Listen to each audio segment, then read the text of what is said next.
2014년 6월 20일 SM 연습생 생활을 처음으로 시작했다. 모든 것이 새롭고 낯설었지만 바로 그 꿈이라는 것을 꾸기 시작했다.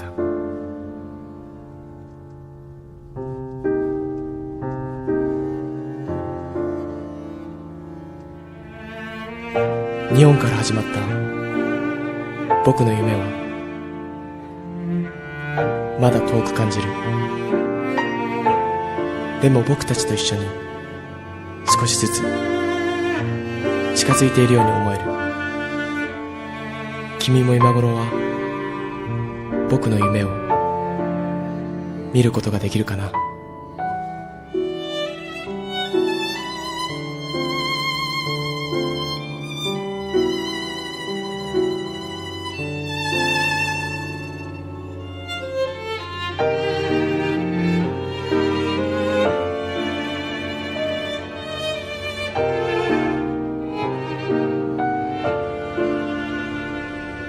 在梦境，我看到了波浪，打动了我。